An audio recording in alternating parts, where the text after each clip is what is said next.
hemos definido, o más bien hemos determinado el tema del pecado y la justificación. Son dos temas que están conectados y por eso lo vamos a tratar en una sola sesión. Y en una última sesión concluiremos con el estudio de la doctrina de la salvación, que está también muy conectada con la doctrina de la justificación, pero vamos a verlo de manera separada. El concepto de justificación y luego la doctrina de la salvación, tanto desde el punto de vista católico como evangélico. Pero hoy veremos específicamente la enseñanza católica y evangélica de lo que es el pecado y el concepto de justificación. Pues bien, en este sentido, comencemos viendo algunas similitudes que hay entre católicos y evangélicos en cuanto al pecado. En primer lugar, estamos de acuerdo que el pecado es una violación a la ley de Dios. Eso es algo en lo que estamos de acuerdo tanto católicos como evangélicos. Todos los puntos que voy a presentar en esta primer slide tienen que ver con las similitudes que nosotros tenemos. Ambos entendemos que es una violación a la ley de Dios. De hecho, Primera de Juan lo define a sí mismo. El pecado es infracción a la ley de Dios. Y la infracción a la ley de Dios no es solamente en acción, sino también en omisión. O sea, hay pecados que nosotros, en los que cometemos actos pecaminosos, y hay otro tipo de pecado que es el pecado donde dejamos de hacer buenas obras y buenos actos, cosas que nos corresponden. O sea, no es un acto pecaminoso, sino que es un déficit de una buena obra. Y eso también Santiago le llama que el que sabe hacer lo bueno y no lo hace, el que sabe hacer lo bueno y no lo hace, le es pecado. Ese es el pecado de omisión. Entonces, una violación a la ley de Dios incluye todo lo que nosotros hacemos que Dios dice que no hagamos, todo lo que Dios dice que hagamos que no hacemos. Esas son acciones, pero también el pecado tiene que ver con motivaciones e inclinaciones del corazón. A veces ni siquiera tiene que ver con acciones que hacemos o no hacemos, sino con las motivaciones del corazón. Todo eso es violación a la ley de Dios. Primera de Juan le dice que es una infracción a la ley de Dios. En ese sentido, el pecado, y ahí estamos de acuerdo católicos y evangélicos, es una ofensa contra Dios. Obviamente, si yo violento algo que Dios ha instruido, de alguna manera, ya sea de acción, de omisión o de motivación, yo estoy ofendiéndole. Y le estoy ofendiendo de manera personal porque la ley de Dios, las instrucciones de Dios, los mandatos de Dios emanan de su carácter. Es una manifestación de lo que Dios es, de las convicciones que Dios tiene. Y por lo tanto, cuando yo violento su ley de alguna manera, yo estoy violentando una parte de su carácter y por tanto es una ofensa personal contra Él. Y eso también es una coincidencia entre nosotros católicos y evangélicos. Ellos entienden también que es un fracaso en amar a Dios o un fracaso en amar al prójimo como a nosotros mismos, como se debe. En eso se resume la ley de Dios, incluso dice Jesús en un par de ocasiones en los evangelios. ¿Cuál es el más grande mandamiento? Bueno, amarás a Dios con todo tu corazón, toda tu mente, toda tu alma, todas tus fuerzas, y amarás al prójimo como a ti mismo. Y un fracaso en amar a Dios de manera imperfecta y amar al prójimo de manera imperfecta es también una forma de entender el pecado, y eso también lo entienden los católicos. Es una rebelión contra la voluntad de Dios porque hacemos lo que nos parece. El pecado de la primera pareja causó estragos en su relación con Dios, en su relación entre ellos mismos y el resto de la creación. En eso estamos de acuerdo con los católicos. Ellos también creen eso. El pecado y sus consecuencias cayeron sobre toda la humanidad. También los católicos creen eso y nosotros también creemos eso. Y hay una condición caída en la que todos nacen, que es el pecado original. Y en eso estamos de acuerdo. Ahora bien, hay una diferencia, como vamos a ver un poco más adelante, entre el concepto de pecado original y el concepto católico de pecado original y el nuestro, pero digamos que ellos entienden que el pecado de Adán afectó a toda la raza humana, al igual que nosotros. Esas son como les dije, las similitudes que tenemos en la doctrina del pecado con los católicos. Ahora, veamos algunas diferencias. Y antes de eso, para explicar un par de puntos al final, porque quiero aprovechar esta oportunidad para también hacer una revisión teológica de algunos aspectos. El pecado de la primera pareja, dice ahí el tercer punto, causó estragos en su relación con Dios, entre ellos mismos y el resto de la creación. Nosotros leemos de Génesis 3 que cuando Adán y Eva pecaron, lo primero que leemos inmediatamente después es que ellos se escondieron de Dios, se retiraron de la presencia de Dios, por así decirlo, y cuando Dios los buscó, Dios les preguntó ¿dónde estás? ¿Por qué estás escondido? En otras palabras, y ellos le contestaron a Dios. Adán le contesta a Dios: bueno, te oí en el huerto y tuve miedo y me escondí. Y luego que Dios le pregunta: ¿y qué pasó? Bueno, la mujer que tú me diste me dio de comer del árbol y yo comí. Y luego la mujer también dice que la serpiente le hizo comer. Fíjense que en esos breves diálogos hay múltiples disfuncionalidades ya presentes que son producto del pecado. Lo primero que vemos es que el hombre y la mujer se retiran de la presencia de Dios, se esconden de Dios cuando ellos estaban en íntima y cercana comunión con Dios. El primer efecto del pecado es la separación que produce entre Dios y el hombre. Ese es el efecto del pecado. Adán y Eva sabían perfectamente lo que les había ocurrido, pero hoy en día el hombre, como no está cometiendo su primer pecado, sino que vive en pecado, él siente que algo le falta, él siente que él está perdido, pero él no sabe qué es. Adán y Eva sabían que su relación con Dios se había roto fruto del pecado, pero hoy en día el ser humano muchas veces no asocia su sentido de insatisfacción y su sentido de despropósito y de vacío con la desconexión con Dios. Y por eso es que volver a Dios y reconciliarnos con Dios es lo que le da sentido a la vida.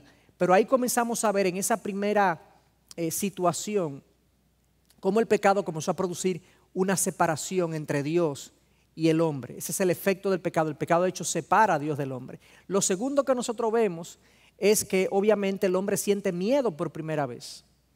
Es una emoción que hasta ese momento no se había mencionado. Dios compartía con el hombre compartía con su mujer, con los animales, no había ningún tipo de temor. Ahora hay miedo presente y el miedo es una disfunción que produce el pecado. El miedo es una desconfianza. El miedo o el temor es una sensación de inseguridad. Eso es algo caído, eso es algo disfuncional que está presente, inmediatamente viene el pecado. Pero no solamente eso, sino que cuando Dios cuestiona a la primera pareja, a Adán, que está llamado a proteger a su mujer de todo el mundo, de todo lo que pase, de todo lo que acontezca, Adán, la cabeza del hogar, sucede y viene a ser que culpa a su esposa de haber caído en pecado. O sea, Adán, en lugar de defender a su mujer, la expone. Y dice: no, la mujer que tú me diste me dio de comer. Imagínense cómo se sintió Eva en el momento que Adán expone su falta. Si Eva estaba ahí al lado, yo me imagino que Eva habría dicho: pero ¿qué pasó? Yo te puse una pistola en el pecho para que tú comieras. Yo te di y tú comiste, ¿verdad? Sí, pero si tú no me hubieras dado, yo no hubiera comido. Ahí quizá la discusión. Pero evidentemente era el primer conflicto matrimonial, porque obviamente este hombre culpó a su mujer. Obviamente la mujer tuvo que haberse sentido expuesta, desatendida, desprotegida, acusada. Y cuando la mujer es cuestionada, desplaza su culpa, lo cual indica irresponsabilidad. En 2 versículos está eso. En 2 versículos. El pecado separa al hombre de Dios, produce el miedo y la disfunción, el sentido de inseguridad, produce distancia entre el hombre y su mujer, produce culpabilidad mutua, produce irresponsabilidad entre los participantes del pecado. ¿Se fijan cómo el pecado dañó la creación? Y eso que vemos ahí, multiplíquenlo entonces, magnifíquenlo, amplifíquenlo en la medida que entonces la semilla pecadora comienza a pasar de generación en generación y las cosas siguen complicando. Por eso es que decimos que el pecado de la primera pareja causó estragos en su relación con Dios, entre ellos mismos y con el resto de la creación. El pecado y su consecuencia cayeron sobre toda la humanidad. Si uno sigue el relato del Génesis, en Génesis 1:26, uno lee que Dios creó al hombre y a la mujer a su imagen y semejanza, varón y hembra los creó. Eso es lo que dice literalmente, varón y hembra los creó. Luego de que el pecado ocurre y acontece, se nos dice en el texto, y luego Adán y Eva tuvieron un hijo según su semejanza, a su imagen. La semejanza pecadora, que ya no era la imagen de Dios impresa. Hay una imagen de Dios impresa en el hombre, pero ya era una semejanza distinta, una imagen distinta que venía como producto del pecado. Y cayeron sobre toda la humanidad. Romanos 5:12 nos dice específicamente eso, que así como el pecado entró a la humanidad por un hombre y así con él la muerte a todos los hombres, así también la justicia de Dios vino a través de un hombre que fue Cristo, sabemos. Romanos 5 nos dice eso y múltiples pasajes nos dicen eso, que a través de ese primer pecado todos los hombres fueron constituidos pecadores. Y sucede entonces que ahora hay una condición caída en la que todos nacen, el famoso concepto del pecado original. El pecado original, ustedes pueden encontrar varias definiciones. La forma como nosotros lo definimos es, el pecado original, primero es que como Adán pecó, en Adán estábamos todos representados. Como Adán pecó, yo también soy considerado pecador y culpable del pecado de Adán. Y en segundo lugar, el pecado original también incluye una inclinación en mi corazón desde que yo nazco hacia el mal. O sea que es una culpabilidad heredada y una inclinación heredada por parte de mis padres, por parte de mis primeros padres o de los padres también, de todos los padres que tenemos hacia arriba. Ese es el pecado original, es la inclinación natural al pecado y luego de que yo respondo a esa inclinación natural, yo entonces me convierto en pecador, o más que me convierto en pecador, manifiesto que soy pecador, lo manifiesto porque lo soy desde el punto de vista de la inclinación por el pecado original que hay en mí y la culpabilidad que tengo en mí heredada de Adán. Eso es lo que estamos diciendo ahí. Todas estas cosas a nivel general hay coincidencia entre la enseñanza católica y la enseñanza evangélica. Ahora bien, veamos algunas diferencias entre católicos y evangélicos con relación al pecado. Y todos estos, o muchos de estos detalles están en el Catecismo Católico, en los artículos 1859 y siguientes. Hay una serie de artículos que voy a utilizar para eso. Primero, comenzando con los tipos de pecados. La primera categoría es los tipos de pecado. Hay una diferencia. La doctrina católica o enseñanza católica enseña que hay dos tipos de pecados, los veniales y los mortales. Nosotros decimos, los evangélicos, yo voy a explicar lo que eso es ahora, nosotros decimos que todo pecado es mortal en el sentido de que es una violación a la ley de Dios. ¿Qué son los pecados veniales y los pecados mortales? Según estos artículos, si ustedes lo buscan, ustedes se van a dar cuenta que el pecado venial, yo voy a dar más detalle de esto, pero el pecado venial es un pecado no muy grande, vamos a ponerlo en esos términos, no muy grave, y que no produce una caída del estado de gracia de una persona, no produce un rompimiento en mi relación con Dios. Eso es básicamente lo que es un pecado venial. Venial viene de venia, que es como permiso, es como que se tiene permiso para cometerse ese pecado y no me produce una ruptura del pecado de mi relación con Dios. El pecado mortal sí produce una ruptura de mi relación con Dios y tiene que ser compensado con una serie de cosas que vamos a ver más adelante. Entonces ellos distinguen entre pecados veniales y pecados mortales. El pecado venial no me condena, el pecado mortal sí me condena. ¿Ok? En el concepto evangélico no existe esa diferencia. ¿Por qué no existe esa diferencia? Porque el concepto evangélico es que todo pecado me condena. Nosotros estamos todos bajo condenación, según la palabra. Romanos 3:23 dice que hemos pecado y estamos destituidos de la gloria de Dios. Y Santiago 2:10 va más específicamente y dice que el que viola un mandato de la ley de Dios ha roto toda la ley.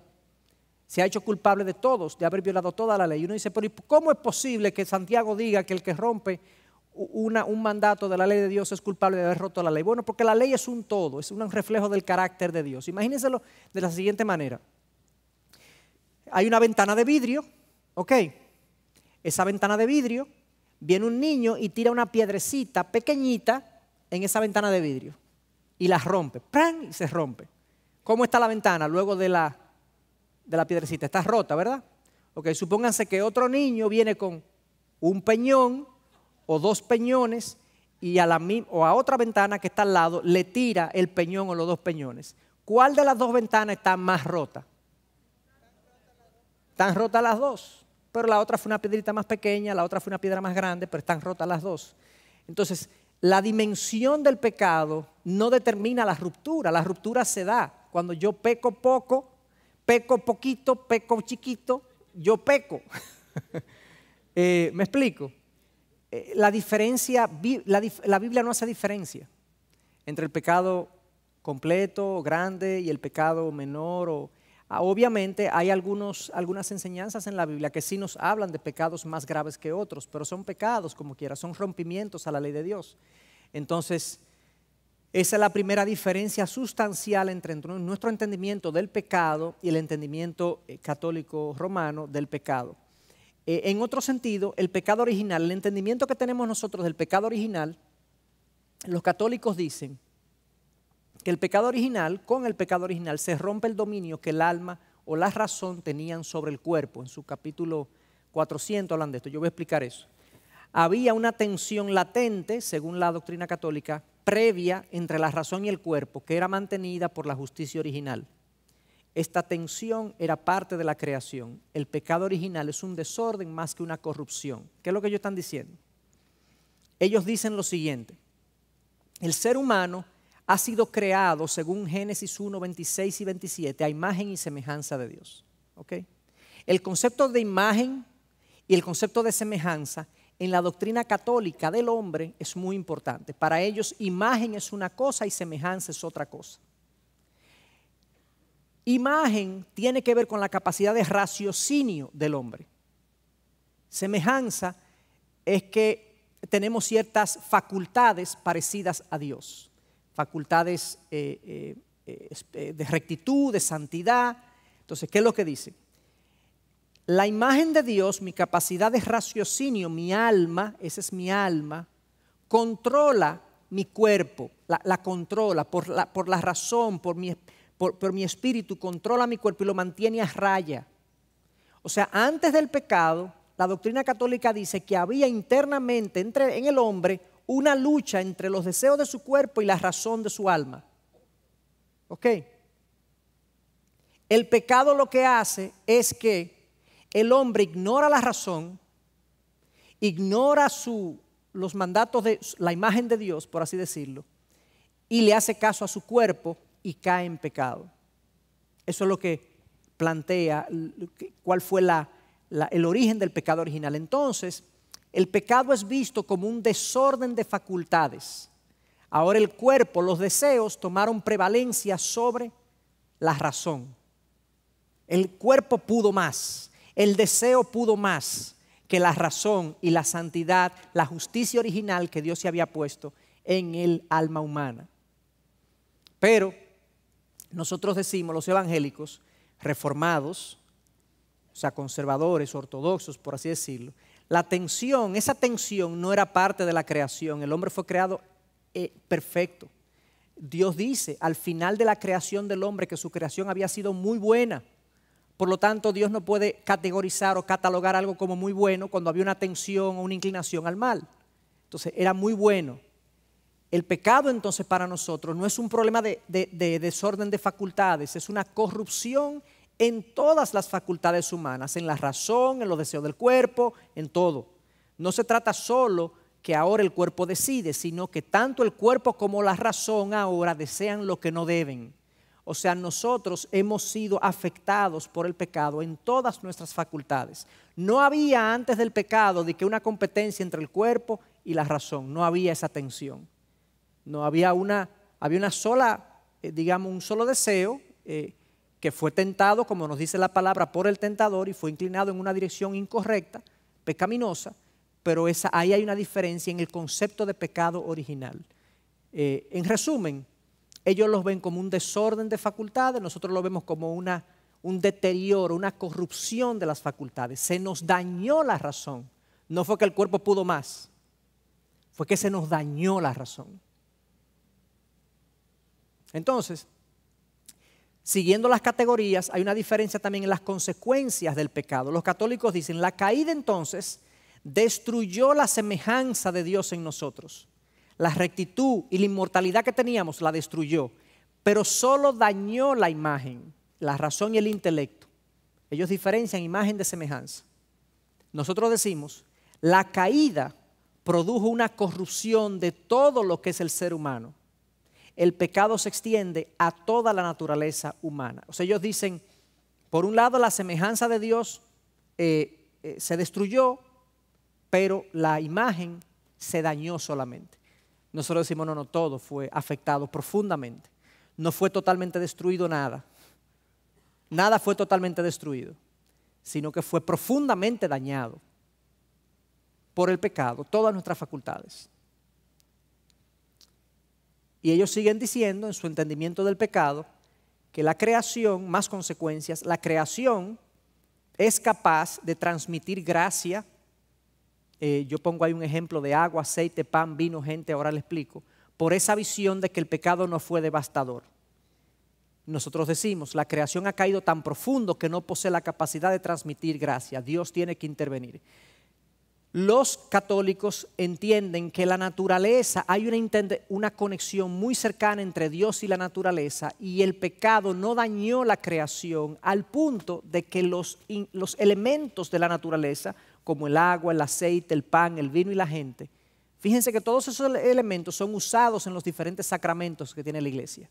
A través de esos elementos que son parte de la naturaleza, Dios transmite su gracia porque el pecado no dañó completamente la creación. Y por lo tanto Dios transmite su gracia. En otras palabras, la visión de qué pasó cuando vino el pecado de los católicos y de nosotros es que nosotros entendemos que el católico produjo un daño mucho más profundo y extenso que la doctrina católica entiende, tanto en el corazón humano como en el resto de la creación. Y eso yo diría, esas son las principales diferencias entre ellos y nosotros. Entonces las categorías son: en los tipos de pecados diferimos, en el origen del pecado original, valga la redundancia, diferimos, en las consecuencias del pecado diferimos y en las demás consecuencias del pecado también diferimos. Algunas cosas adicionales del entendimiento católico del pecado. Ya dijimos esto, por su gravedad los pecados pueden ser mortales o veniales. Y ellos entienden que Primera de Juan 5, 16, 17 habla de eso. Ahí en Primera de Juan 5, 16, 17 se habla de unos pecados de muerte. Yo no voy a entrar en todo el detalle, pero esa es la forma como ellos los justifican. Ahora, ¿qué dicen? Y esto es lo que quiero agregar. El pecado mortal se da cuando ocurren tres condiciones para el católico. En primer lugar, tiene por objeto una materia grave. O sea, se viola uno de los 10 mandamientos o varios de los 10 mandamientos. Número 2. Ha sido cometido con pleno conocimiento. Y número 3, hay un consentimiento deliberado. Cuando se dan esas tres condiciones, o sea, uno de los 10 mandamientos o varios es violentado. Número 2, yo tengo conocimiento de ese mandamiento y lo estoy violentando. Y número 3, yo estoy accediendo y consintiendo que se haga que se cometa ese pecado. Entonces yo he incurrido en el pecado mortal. Como lo describe la doctrina católica. El pecado venial, por su parte, aunque puede ser incluso en una materia grave, en un mandamiento, la violentación de un mandamiento, pero si lo hago sin pleno conocimiento o sin entero consentimiento, no incurro en pecado mortal. ¿Me explico? O sea, si yo tuve que hacer eso porque me obligaron, yo no sería culpable de pecado mortal, según la doctrina católica. O si lo hago sin conocimiento de que eso era un pecado mortal o un pecado grave, pues también tendría como una especie de condescendencia conmigo. Yo simplemente traje algunos ejemplos de cómo esta enseñanza y doctrina se manifiesta en la forma de tratar las faltas, el pecado y cómo la gente entonces ahorita vamos a ver cómo la gente entonces repone su estado de gracia. Entonces, los pecados mortales, como ya yo dije, rompen la alianza con Dios, el hombre cae del estado de gracia y si no es perdonado a través del sacramento de la penitencia y la reconciliación, acarrea condenación eterna en el infierno. O sea, los pecados mortales requieren, para ser perdonado, confesión ante un sacerdote y penitencia impuesta por el sacerdote. Si no se da ese sacramento, si la persona que comete el pecado mortal no hace eso y muere en esas condiciones, estaría condenado. Aún esa persona haya estado salva anteriormente, aún esa persona haya estado antes en un estado de gracia, si comete el pecado mortal, cae del estado de gracia. ¿Me explico? Esa es la enseñanza. Cae del estado de gracia y para reponer el estado de gracia, el estado de justificación, como vamos a ver en un párrafo en un momento, para reponer ese estado yo tengo que confesar mi pecado a un sacerdote y tengo que hacer la penitencia que el sacerdote entienda. De lo contrario, acarreo o me enfrento a una posible condenación si es que fallezco en esas condiciones. Ahí están los artículos que establecen eso. Los pecados veniales no es necesario confesarlos, pero se recomienda para mantener la sensibilidad de la conciencia, entre otros beneficios. O sea, los pecados veniales, ¿qué es un pecado venial? Bueno, una palabra ociosa, una risa burlona, es un pecado venial, por ejemplo. Cosas de ese tipo. Yo dije que iba a ir y no fui, no fue intencional, no fue una mentira que dije, porque eso violentaría el pecado mortal, un pecado mortal, pero fue no intencional, incumplí, fue una falta, pero no es un pecado mortal, no es la violentación de un mandamiento. Entonces fíjense que se hace complejo, no hay una lista oficial de pecados mortales y pecados veniales. Bueno, pecados mortales sí, porque están los 10 mandamientos, pero de pecados veniales, además con las salvedades de si se hace con conocimiento, si no se hace con conocimiento, si se hace con consentimiento o no con consentimiento, eso modera el tratamiento pastoral, el tratamiento sacerdotal de todas estas faltas que la gente comete. En realidad, hay muchos que cuando conocen esta enseñanza y doctrina, hay muchos católicos que no la manejan, que no la conocen, pero el que la conoce a veces está en un estado de confusión, no sabiendo si ha cometido o no un pecado mortal. ¿Ok? Porque puede ser que sí, puede ser que no, depende de cómo lo lea una persona que, por ejemplo, el confesor o el sacerdote que confiesa, puede decirte, no, es un pecado mortal, y la persona diga, no, pero yo no pensaba que era mortal, yo pensaba que era venial. En fin, o sea, puede haber confusión en la salvación de una persona producto de no haber clasificado bien sus faltas. O sea, esto es complejo para la persona que está en medio de esta enseñanza. Fíjense cómo lo dice. Ahora, hablando del sacramento, quería traerle un poquito del sacramento de la penitencia y reconciliación, que es la confesión, para que vean cómo funciona un poco. Dice el artículo 1441, solo Dios perdona los pecados, en eso estamos de acuerdo, porque Jesús es el Hijo de Dios, dice de sí mismo. Y dice de sí mismo, el Hijo del Hombre tiene poder para perdonar pecados en la tierra. Y ejerce ese poder divino, tus pecados están perdonados. Más aún, en virtud de su autoridad divina, Jesús confiere este poder a los hombres para que lo ejerzan en su nombre. Ese es el establecimiento de la autoridad de los sacerdotes para perdonar pecados en nombre de Jesús. El 1442 lo dice más específicamente. Este no es completo, sino solamente el párrafo que me interesa. Sin embargo, confió el ejercicio del poder de absolución al ministerio apostólico, que está encargado del ministerio de la reconciliación. O sea, lo que está diciendo ese último pasaje, ese último versículo, o más bien párrafo, no versículo, artículo, es que dice arriba que Dios ha instituido su iglesia como una comunidad de reconciliación, pero Él ha conferido el poder de absolución, el poder de perdonar al ministerio apostólico. El ministerio apostólico es lo que Jesús le dijo a los apóstoles que hicieran, y los apóstoles, como vimos en un capítulo anterior, son los que han,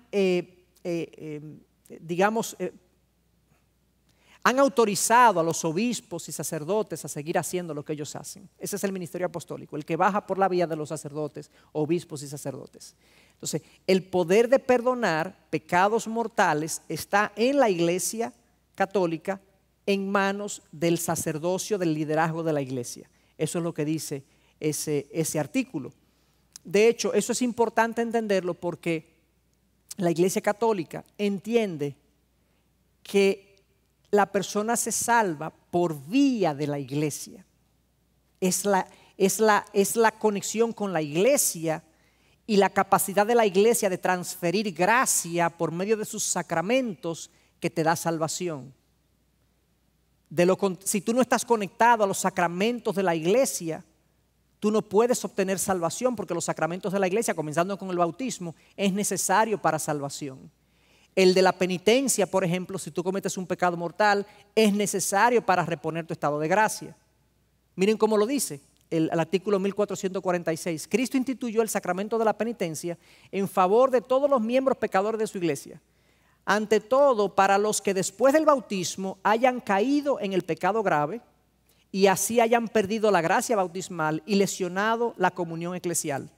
El sacramento de la penitencia ofrece a estos una nueva posibilidad de convertirse y recuperar la gracia de la justificación.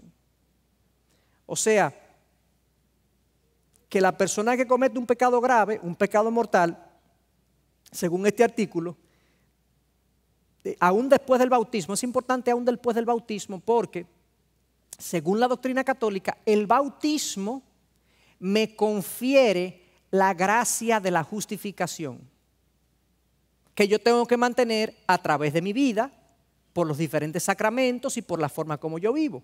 Pero la salvación inicial es conferida a la persona por el bautismo, la gracia de la justificación. Entonces, si después del bautismo yo cometo un pecado mortal, eso hace que yo pierda la gracia bautismal, lesione mi comunión con la Iglesia y a través del sacramento de la penitencia y la reconciliación, de la confesión y la penitencia, pues entonces yo puedo volver a convertirme y recibir de nuevo, recuperar la gracia de la justificación, volver a la salvación. O sea que el católico, por así decirlo, en su entendimiento de la salvación, él si dice una mentira hoy, él hoy, hasta que no se confiese, él está no salvo, hasta que se confiese. Cuando se confiesa, recupera la gracia de la justificación, y si vuelve y comete un pecado mortal, vuelve de nuevo y cae de la gracia bautismal o de la gracia de la justificación. Eso es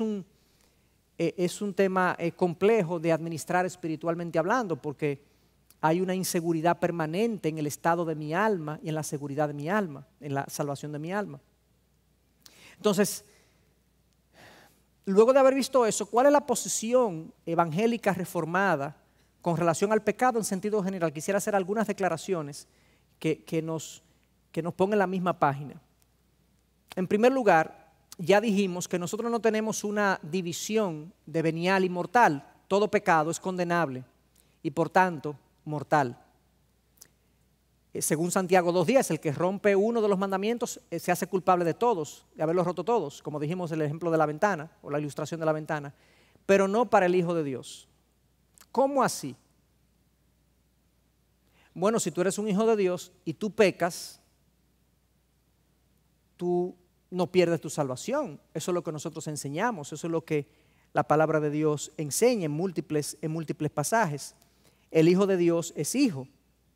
Y sucede que nos dice Colosenses 2:14 acerca de, dice Filipenses 2:13 y 14, y cuando estabais muertos en vuestros delitos y en la incircuncisión de vuestra carne, Dios os dio vida juntamente con Él, habiéndonos perdonado todos los delitos, habiendo cancelado el documento de deuda que consistía en decretos contra nosotros y que nos era adverso, y lo ha quitado de en medio, clavándolo en la cruz.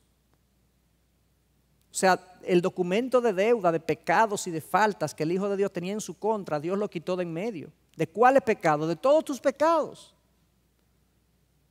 Pero lo que yo voy a cometer mañana, sí, es que Dios conoce esos pecados ya. Porque cuando Dios dice que todos sus pecados han sido quitados del medio, ¿tú crees que Él te está refiriendo a lo que son de aquí para atrás?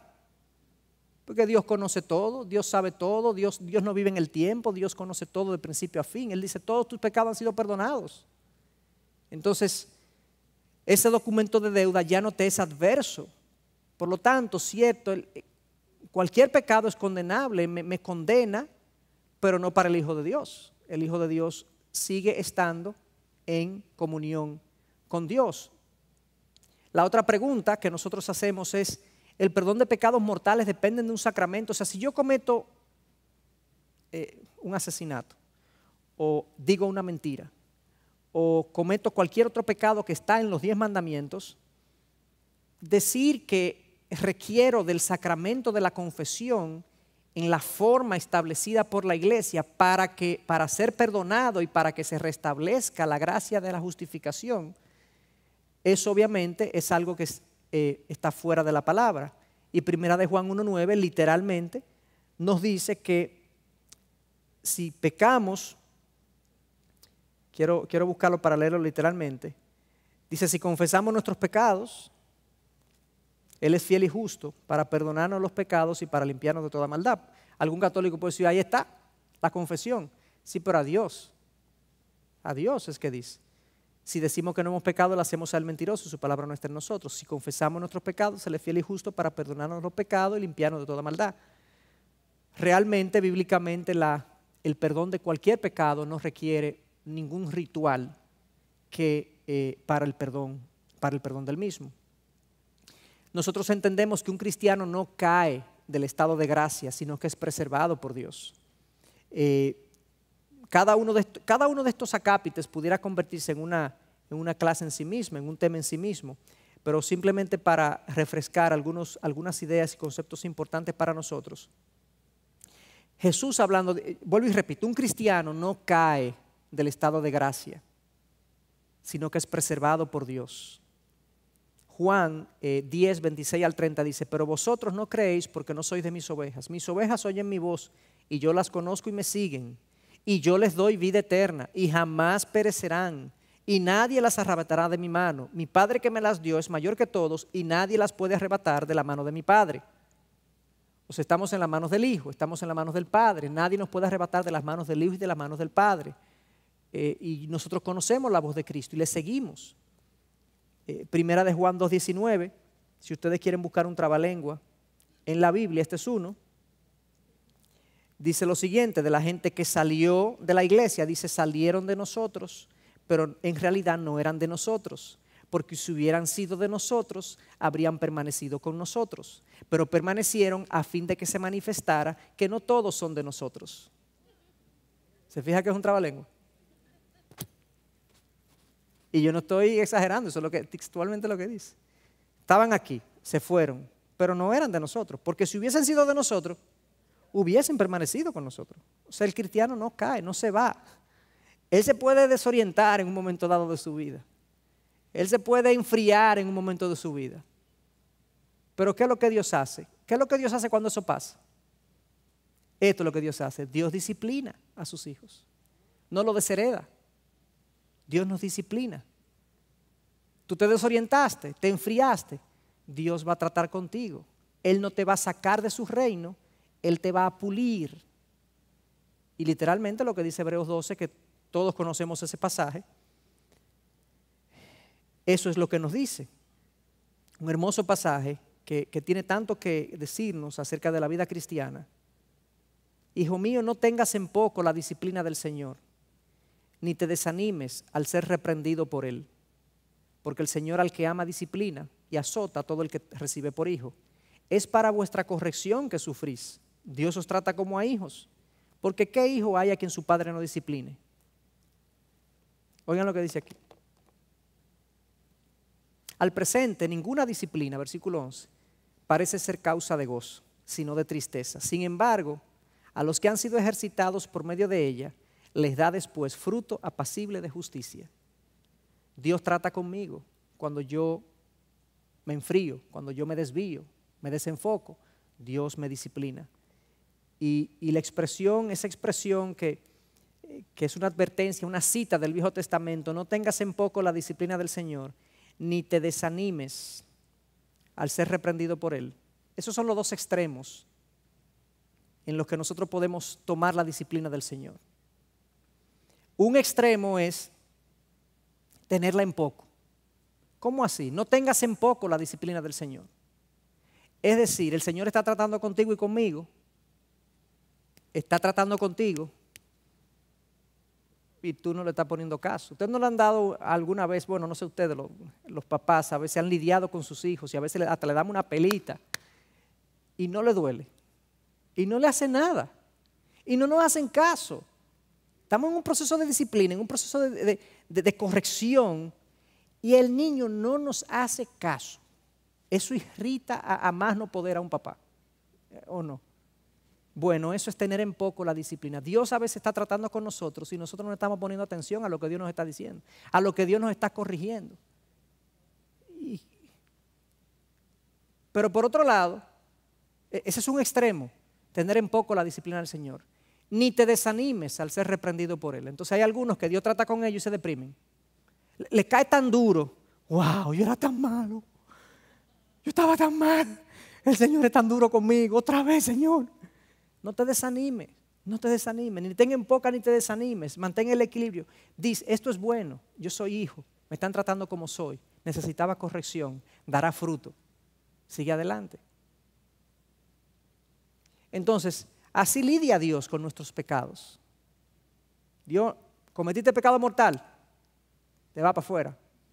Pues ve y confiésate y después viene. Ok, entonces otra vez te reponemos. Y otra vez eso no es bíblico, eso es absolutamente, espiritualmente. Bueno, lo que voy a decir no tiene mucha importancia, iba a decir espiritualmente drenante, pero no importa que sea espiritualmente drenante, si fuera verdad es así.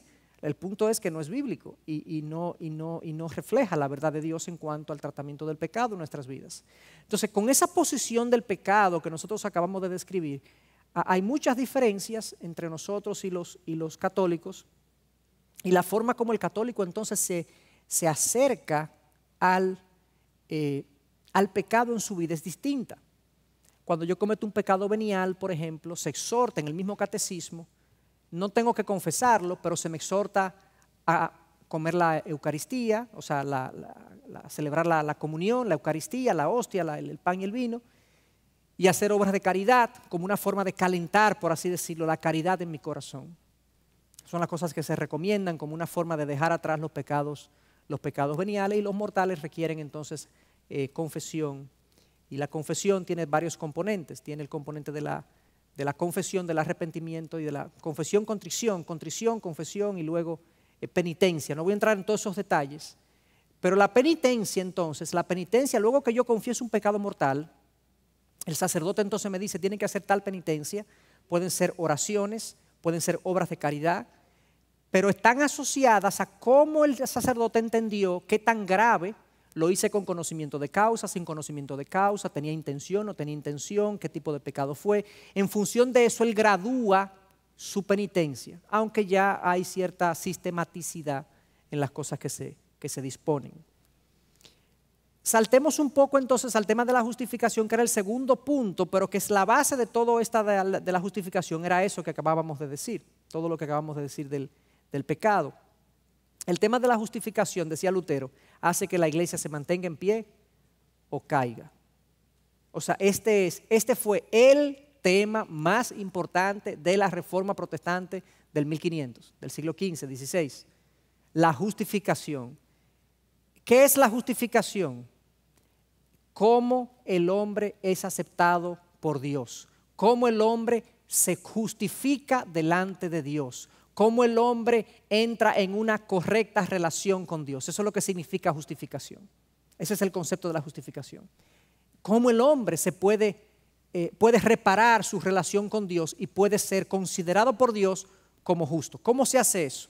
Los católicos y los evangélicos tenemos nuestras propias definiciones. El católico define la justificación de la siguiente manera. Es el paso del estado en que un hombre nace hijo del primer Adán al estado de gracia y de adopción de hijos de Dios por el segundo Adán, Jesucristo nuestro Salvador o Salvador nuestro.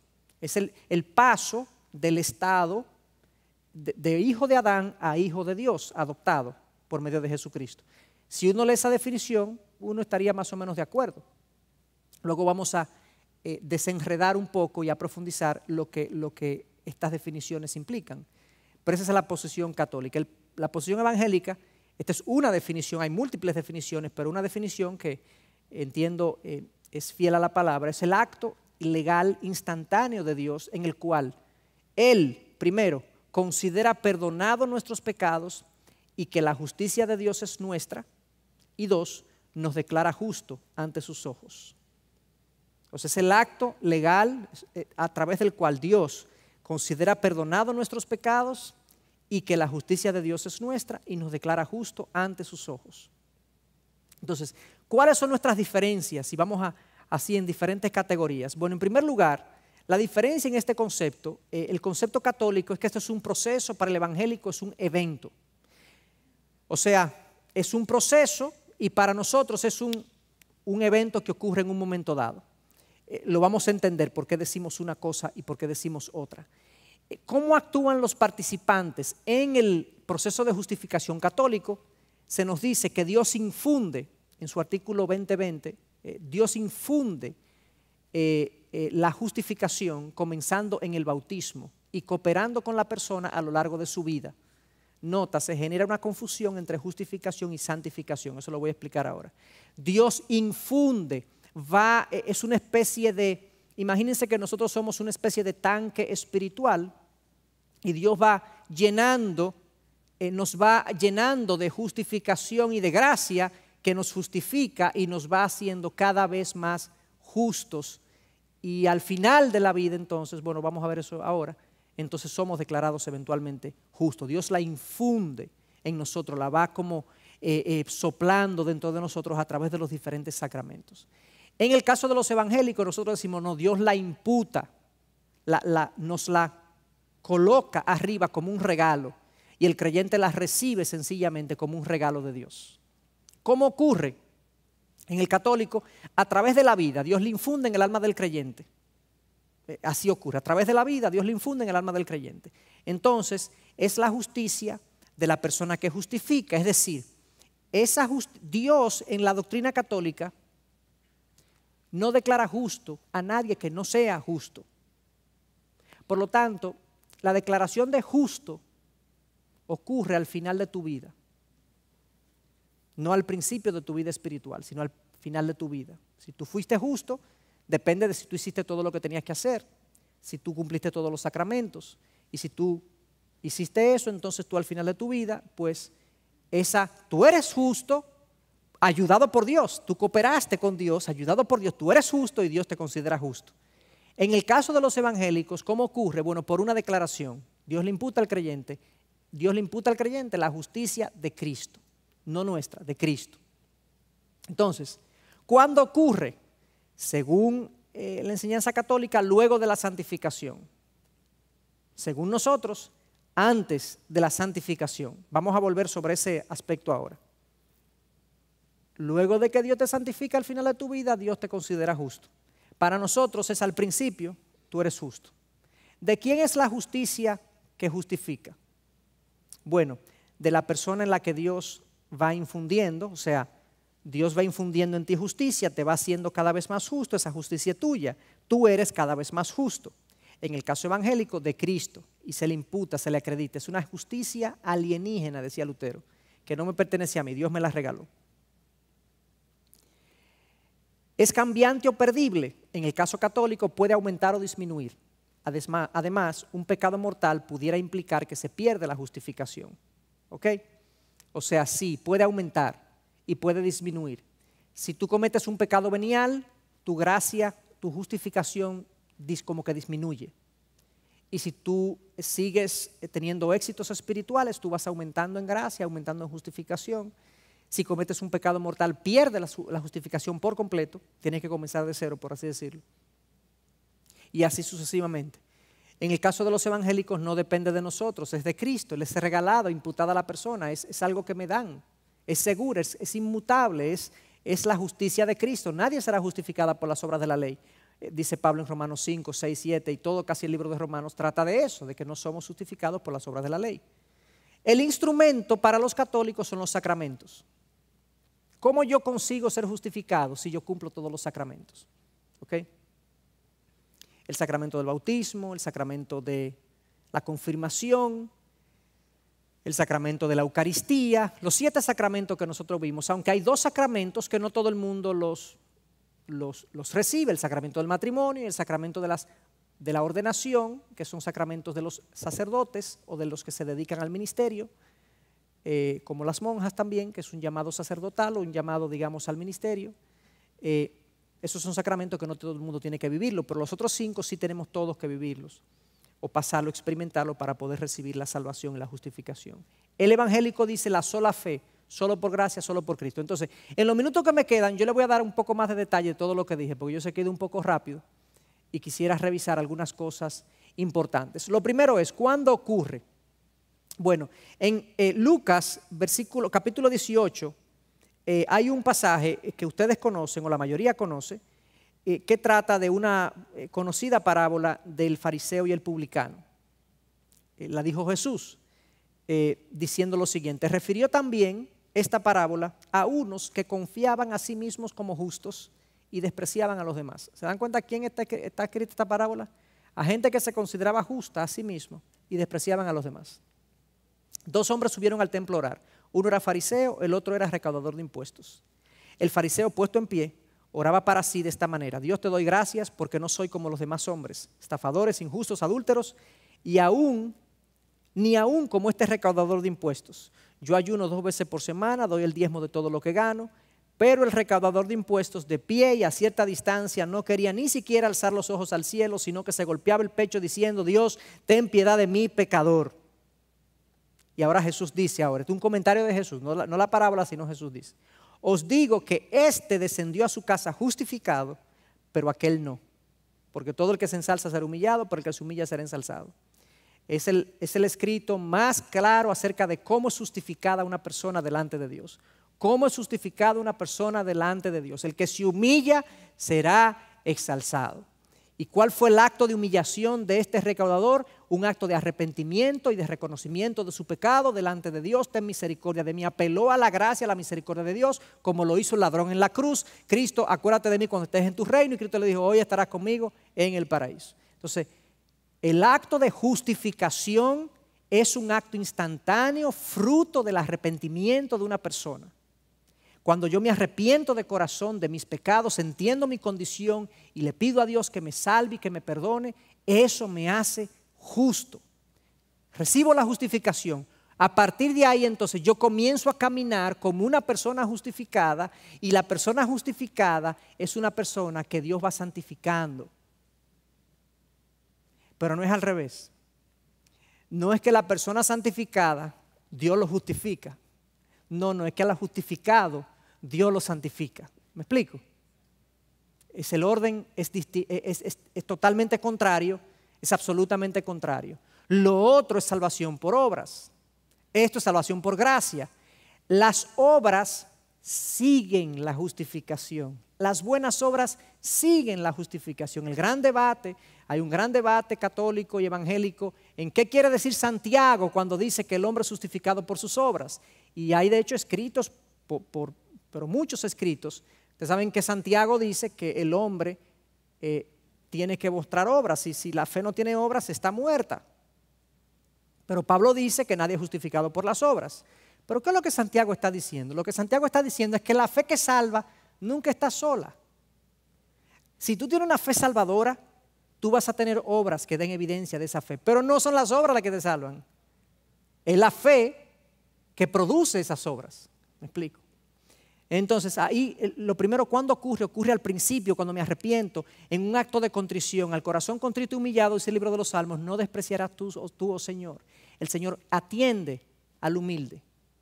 Se inclina al que se humilla delante de Él y le perdona y le acerca a Él. Entonces, ¿cuándo ocurre? Ahí tenemos una significativa diferencia de quién es la persona bueno, esa persona, según la doctrina católica, se va haciendo justa, se le va infundiendo justicia. Lo que pasa es, hermanos, que nosotros nunca vamos a llegar a la justicia perfecta que Dios requiere. Por más que nos infunda, nos podemos poner como globos redonditos y no vamos a llenar el requisito de justicia de Dios. Claro, la doctrina católica tiene una segunda alternativa que yo no he traído aquí, lo vamos a ver en 2 semanas para terminar.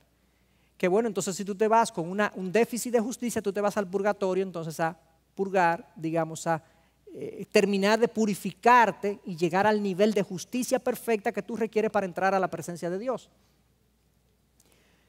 Eso es una forma también de cómo lidiamos con esta doctrina también de justificación, que no hay forma de llegar a ella de manera completa antes de que lleguemos a la presencia de Dios. Entonces, Lutero decía, no, la justicia de ese, que el justo por su fe vivirá.